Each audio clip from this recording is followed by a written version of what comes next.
Hello everybody, I'm Katie, I'm the delivery lead on Measuring the Mountain. Kate's talk was amazing and I was a bit gutted because following somebody like that is always a bit of a high order. But what was quite interesting is a lot of what we found out, a lot of what came through in the stories I think is echoed in some of what Kate has just shared with you. Measuring the Mountain is funded by Welsh Government. Originally it was a one-year project and we've recently received further funding, so we'll be continuing our work until the end of October next year. The project forms part of Welsh Government's commitment to evaluate the implementation and early impact of the Social Services and Wellbeing Act. And our remit was specifically around people, gathering the experiences of people who are using care and support services and the experiences of people who are carers. So in 2018-19, and this is a format that we've stuck with for 19-20, we gathered stories and we conducted a citizens' jury. We gathered stories sort of either side of the citizens' jury, and those stories helped to influence that process around the jury and what we asked our jurors. A citizens' jury it's a research method that brings together normally 12 to 15 members of the public to explore in depth a complex and sometimes controversial area of policy. Over the course of a number of days, they'll hear information, evidence from witnesses, they'll be able to ask those people questions, and then they'll spend some time at the end formulating their conclusions and making some recommendations. So those are our jurors. We had 14 of them from all over Wales. They had a very intense 3 days listening to information from 22 witnesses. Those individuals were drawn from local authorities. We had heads of service, we had people who were delivering projects from the third sector, and we had people to share their experiences of accessing care and support services or of being a carer. Our jurors then produced 15 recommendations, grouped under people, partnerships, prevention, and then there was one around scrutiny and review. Those recommendations were quite broad, but had other things sat underneath them. And if you'd like to talk more about them, we're on stall 48, so you can come by, take a look at the findings, the report, and have a chat about the recommendations. Those recommendations were then echoed in a lot of what we found out from the stories. So we gathered stories until the end of December last year, and then we were analysing them and published our report in March. And that's the bulk of what I'm going to talk to you about now. So as we said, we gathered 473 stories. I use stories and experiences interchangeably throughout this. They amounted to just over 45,000 words. The shortest story that somebody shared was sort of about a dozen words. The longest was 4,500, and that was somebody just sat at home typing this out themselves into the system. We use a system called SenseMaker that some of you may be familiar with.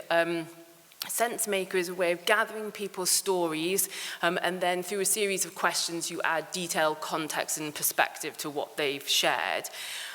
We asked people to share an experience from the last 12 months that stood out for them, and we left it purposefully broad so that people could share with us what they wanted to share. So we heard some amazing things and we heard some reasonably terrible things, but that was what people wanted to share with us. And so the findings that I'll be talking to you about today have come specifically from those 473 experiences that were shared with us. About a third of those came from people sharing their story themselves, either by typing it in online at home or by attending some sort of activity or workshop that we ran where people were given time and space to share their story there. The remaining 2/3 came from me or somebody else from the project or somebody from one of our partner organisations, sort of collecting the story from someone. So having a conversation with them, working through the questions and effectively being their scribe and supporting them to share it that way. And for a lot of people, that was obviously the preferable way of doing things. And I think that conversation was really important to a lot of people. And in some ways, I think having that conversation without there was no particular agenda to it. We were just really interested in what they had to tell us about their experiences. So once people had shared their stories, we then asked them this series of questions, one of which was, how do you feel about your story overall, from very positive through to very negative? 35% of people said that their story was either positive or very positive, and 57% said it was either negative or very negative. And I'll talk you through some of the findings and some of the factors that appear to contribute to that, so whether an experience was positive or negative. For those of you that are familiar with SenseMaker, you will be aware of these triangular questions that are one of the options that you can have within there. These questions ask people to consider 3 factors simultaneously and in relation to one another. So in the case of this one, we wanted people to reflect on the experience they had just shared and consider whether they had got what they felt they needed, they had had a choice and were listened to. Throughout this process, people didn't need to respond to every question, and indeed some questions wouldn't actually relate to the experience that they had just shared. So in the case of this one, we had 223 responses, and 59% of them are in that middle cluster, where people got what they felt they needed, they had a choice and were listened to, and those stories were obviously really positive stories. What was striking was how many of them made mention of people or relationships in some way. So within those stories, 50 of them specifically mentioned spending time with other people, social activities, family members, and having a sense of connection to the people around them. And a further 16 specifically mention an individual who was particularly integral to their experience being positive. So for example, somebody shared, "My support worker is very important to me because she takes me to self-advocacy group meetings and picks me up. She also takes me to other social meetings, which gives my mum and dad a break as they are retired now. If it wasn't for her support, it would be too much for my mum and dad to do." And that experience actually encapsulates quite a lot of the themes that came out of the story. So about being able to socialize, about having control over what that looks like and what you're doing with your time, and also affording that opportunity of respite to the carers who are at home. Somebody else shared, "I go to several exercise groups that are aimed at people with the same health condition as me. I like the groups as I feel very comfortable and I don't feel I have to apologize for moving slowly or feeling unsteady at times. The groups let me socialize as well, which is nice and not something I would have sought out in the same way I looked for the exercise." And so people shared experiences that highlighted the breadth in what a social network might look like to people and the importance of being able to have those conversations so that if you're in a position to support somebody to develop those, you know how they want it to be developed. So we then asked people sort of like the flip side of that, so where people to consider whether they did not get what they felt they needed, did not have a choice and were not listened to. We had 297 responses to this triad, and 61% of those in that quite dense central cluster. Those stories had 3 key themes that emerged from them. One was around people's need to fight for services, one was around individuals feeling judged, and the third was sort of an expectation that people will accept and fit in with whatever is being offered to them. And so those stories were almost exclusively negative, as I'm sure you can imagine in that cluster there. But within those themes then, somebody shared, for example, "Caring for my son is the easy part. The difficult part, the part that causes me so much stress and anxiety, is interacting with social services and the local authority. In the last few months, the stress of my son being transitioned from children's to adult services has been so great that I've been put on medication for the first time. I don't want to be on it, but the stress and anxiety is awful, and I've been experiencing anxiety attacks for the first time in my life." And we had a few stories that made specific reference to anxiety, to depression, and the pressure that can come from either needing care and support services or of being a carer. Somebody else shared, "I hate phoning up for anything. Now that I have to ring a central number, I don't know who's going to answer or what they're going to ask me. They often ask quite intrusive questions, and the whole process makes me feel guilty for getting in touch." And we had several stories almost identical to that, in fact, where people were now they didn't know who they were going to speak to, they were needing to use a telephone, which they didn't necessarily want to do anyway, and people perhaps putting off getting in touch because it wasn't yet worth the cost of needing to make that phone call and possibly have a difficult conversation with somebody at the other end of it. I'm now going to show you a short video of a woman called Annie talking about some of her experiences as they relate to her caring for her dad. The eagle-eyed among you will recognize Annie from the picture of the jurors that I showed at the beginning. Annie got in touch with us originally to share her experience of looking after her dad, then became one of our jurors and then very kindly agreed to be filmed for this.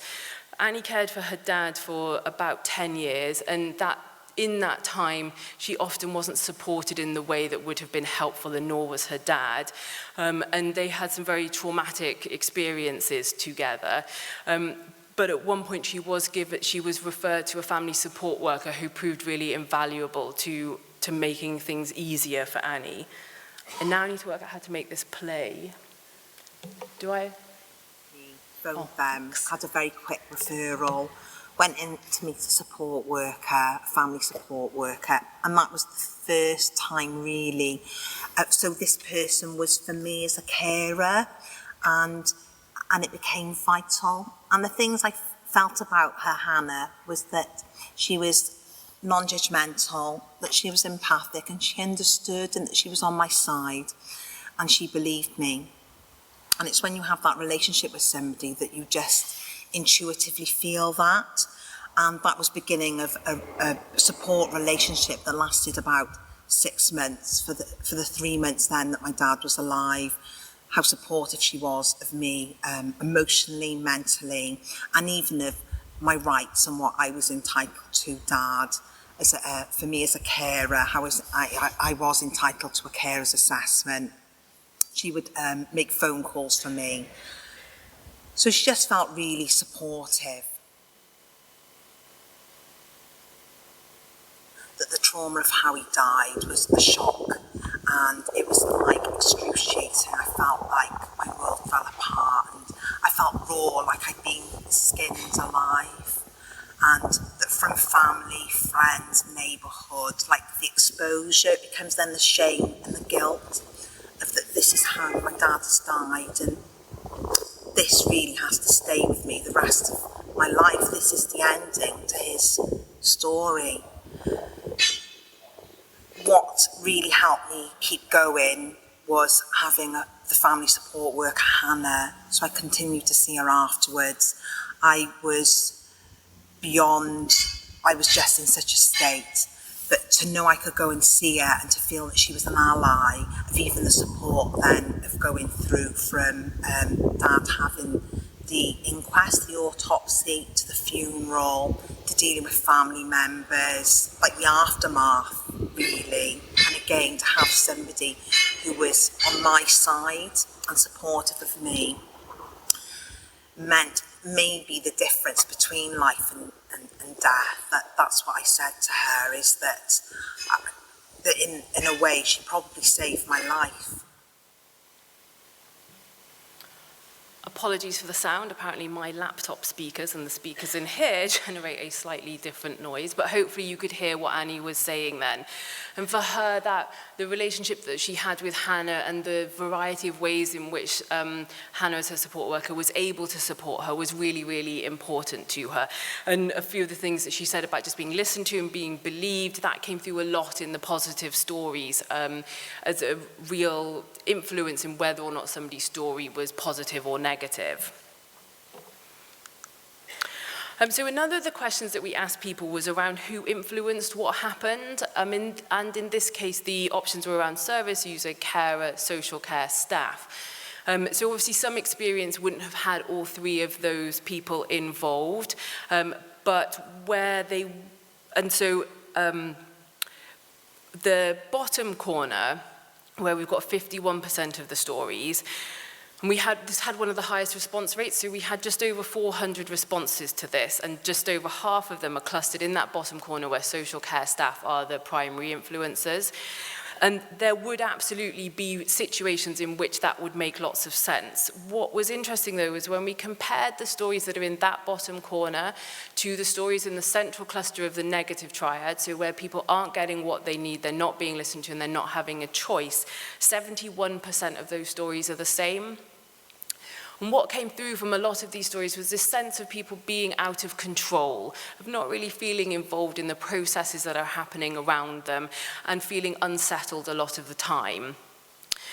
Two key areas emerged from those stories that contributed to that. One was around people needing to work with multiple services or sectors, and the other was around staff turnover.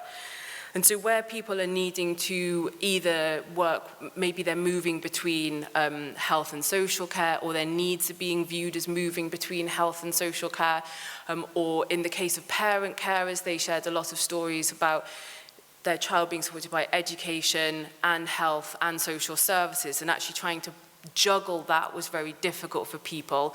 And that transition from children's to adult services was also very difficult for people, where they're trying to move between those different services, but ensure continuity of care and support. So somebody shared, for example, I have carers come to my home every day. I have no idea who they will be. Sometimes I have the same person a few times in a row, but not always. Although they have set times to come, they don't always stick to them. I feel very unsettled all of the time. And we had quite a lot of stories along these lines where people weren't really sure who would be coming to their house. Timetables weren't necessarily being stuck to, and people were just left feeling very unsettled and uncertain about things. In contrast then, that central cluster, that 10% of stories bang in the middle, where service user care and social care staff are all equally influential in what's happened, they were all positive, and they really highlighted some of the quite straightforward things that can be done to improve people's experiences and help them feel in control and part of these processes. Somebody shared, my older daughter got a new social worker and he's really good. Both my daughter's needs and mine are now being looked at much better. He takes a properly collaborative approach to supporting us. He discusses when and where is best for us to meet, and supported me to complete my own carers assessments, ensuring my needs were fully identified. So just that really straightforward thing of checking when and where would be good to hold a meeting made all the difference in this experience. And then somebody else said, I go to a family for adult placement to provide my granny with some respite. I go to the same family each time, and we have gradually built up how much time I spend with them. I went for tea a few times, then I had an overnight stay and a weekend stay. Throughout the process, it was made clear to me that if I wasn't happy, that was fine, and the placement could be stopped or adjusted. The matching seemed to work very well, and I like the family a lot. So there again, that's about making it clear to somebody that they are a part of this process, and if something isn't working out well for them, that it's fine for them to voice that and things can be adjusted for them.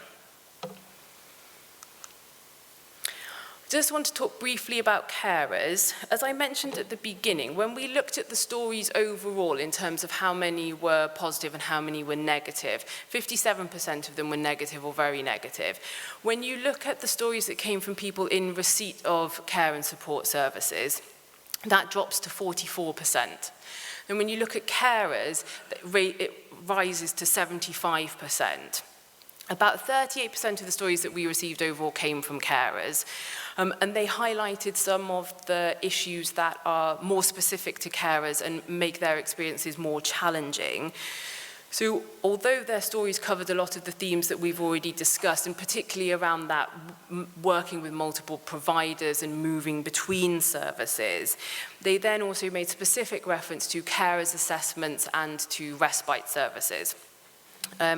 Carers assessments, the stories suggested that there's a poor perception and also an inconsistent perception of carers assessments. So we had a couple of stories that were very positive, and then we had a number of stories from people where they felt that the process would be punitive, or they had had the process and it hadn't been a positive experience for them.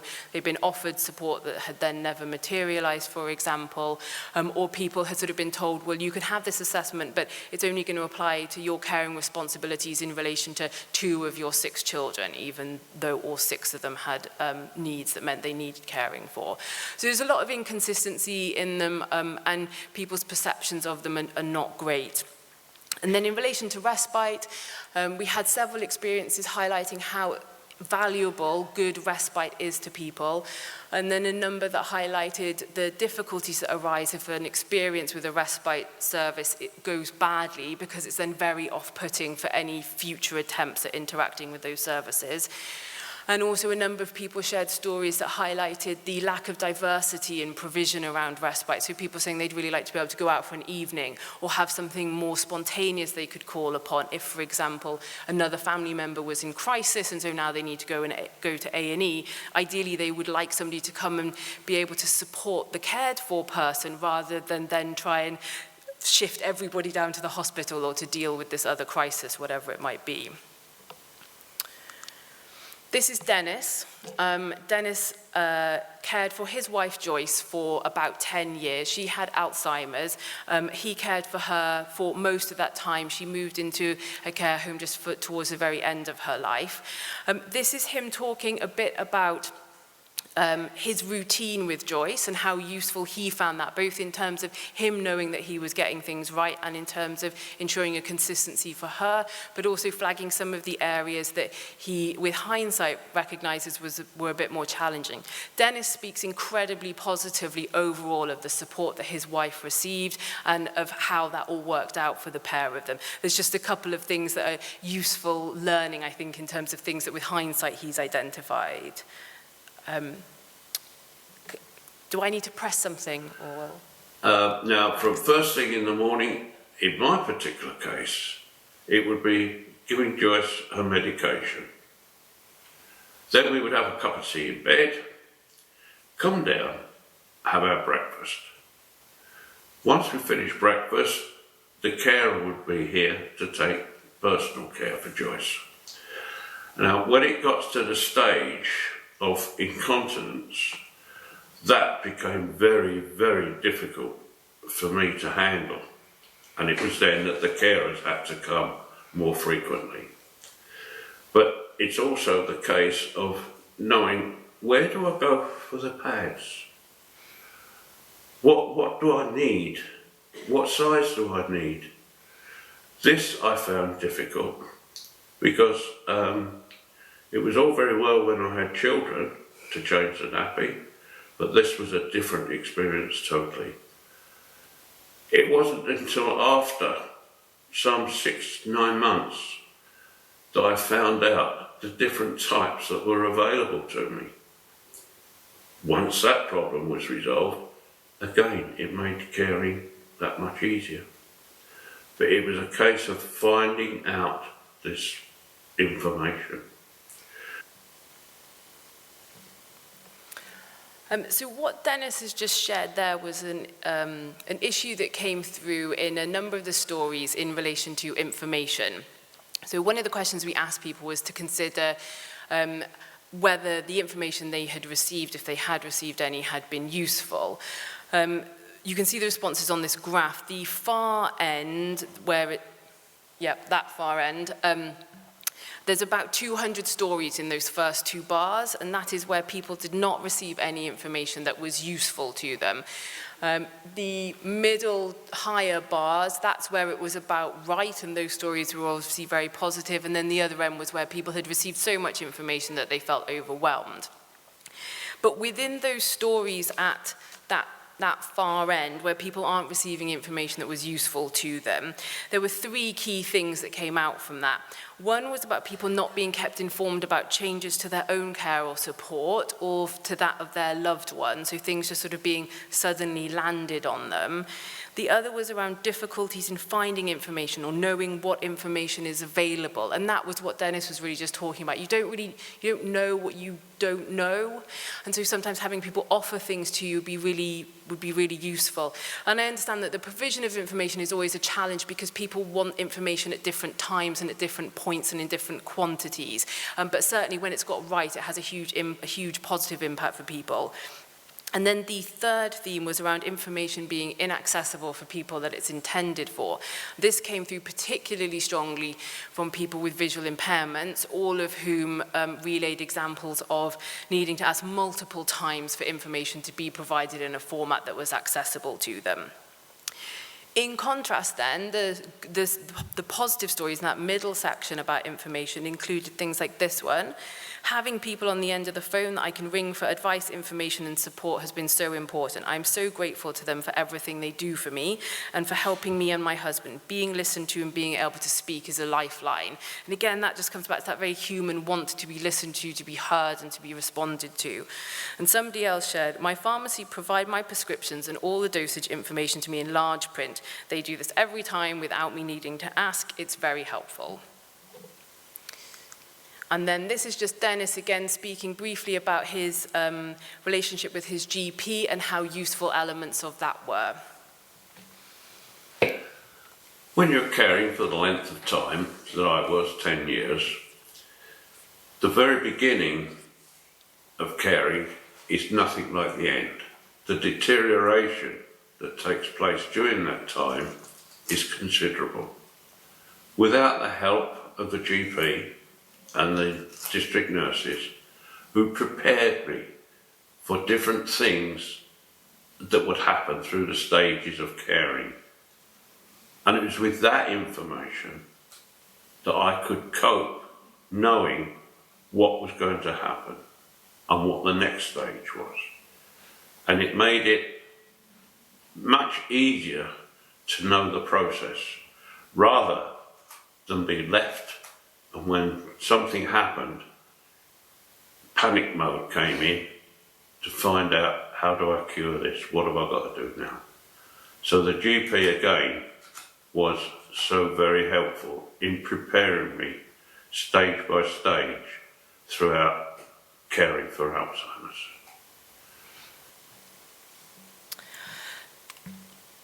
So there again, that offering of information, the helping Dennis to be prepared to know what to expect was really useful to him. And I think as well that relationship that he has with his GP, and I suspect not all of us could claim we had that level of relationship with our GP, was obviously really helpful to him. So the jurors, as part of their process, made 15 recommendations. Out of the stories fell 16 recommendations. And whereas the jurors' ones are quite broad and have a lot of elements to them. The ones that came out of the stories were much more specific. But across all of them, there were the key themes that kind of united them. And the main one was that people need to be viewed as partners in social care delivery.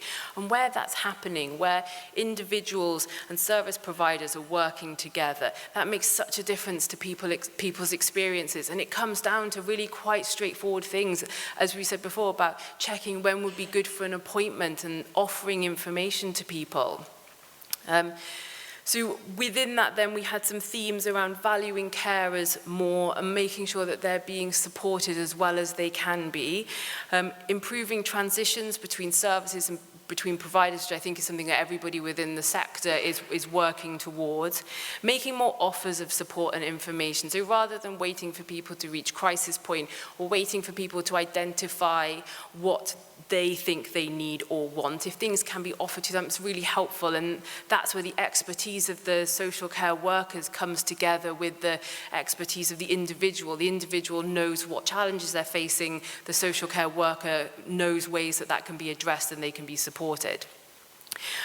Providers working more closely with those that they support, co-production being better understood and embedded as a consistent practice. I think we all talk about co-production quite a lot, and there's a variety of understandings of what that might mean and what that might look like in practice.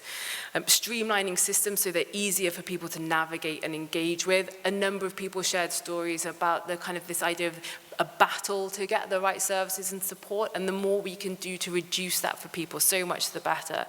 And then supporting people to develop, maintain and extend their social network. And again, that is going to look different for everybody, but when you're working closely with somebody, you'll know what would suit them, they'll be able to tell you what would suit them. So in 2019-20, we are collecting stories again. We started on August 1st. We will be collecting stories until May 31st next year. We would love to get good numbers of stories from every local authority. So if you have groups that we can come and meet, or if you can collect some stories for us, that would be fantastic.